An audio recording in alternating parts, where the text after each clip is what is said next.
Hello chess lovers, Laurine here, and I have a very impressive attacking game for you played by Keres against Leho Laurine.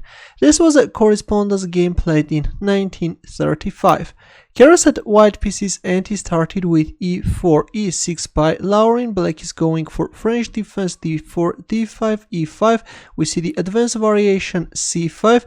The main move is c3, but Keres responded with knight f3. White is choosing Nimzowitsch system. White is allowing black to damage his pawn structure by capturing on d4 and is going with a quick development and active piece play compensate the damaged structure or the pawn loss.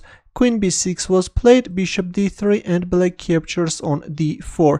White castles kingside, knight c6, knight d2, knight e7, knight b3, knight g6. Black is starting to put pressure on e5 square, queen e2, queen c7, and knight takes d4. White is allowing black to win the pawn on e5. Here comes knight b5. The queen is under attack, but now black is first capturing on f3 with a check, and only after queen takes f3 the queen goes on d7 square, bishop f4. White is starting to exploit the weaknesses of dark squares and is now threatening knight c7 check. e5 was played, rook e1. White is pinning the pawn using the fact that black king is still stuck in the center of the board. f6 was played, now comes the second rook, rook d1, bishop e7. On the surface this looks like a normal move, but after this move black is facing serious problems. It was better first to kick away this active knight and then play d4. If knight d5 then rook b8. The threat was knight b6, that's why black should play rook b8. Though still white has a preferable position, but this continuation would have been better for black. But instead after rook d1 we see bishop e7. Now comes bishop c4, white is intensifying the pressure on d5 square. d4 was played, but now comes a beautiful move by Keres, bishop e6.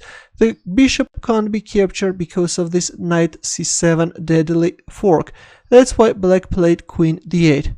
But now comes the second bishop, bishop takes e5. White bishops are simply dominating the position. Bishop takes e6 was played. Of course, if you recapture on e5 with the pawn, then you will get checkmated, or if knight takes e5, then simply rook takes e5. That's why after bishop takes e5, bishop takes e6 was played. But this allows white to play knight c7 check, king f7, and knight takes e6, queen a5. Of course, the knight on e6 square can't be captured because white can either play bishop c7, discover check, win the queen, or even bishop takes f6 and then bishop takes e7. That's why black played queen a5, and white is also capturing on d4. Queen takes a2. Black's position is actually very dangerous and this queen is busy with grabbing pawns. Of course, for this greedy behavior black will pay a high price. And now you can pause the video and try to find Keres' next move.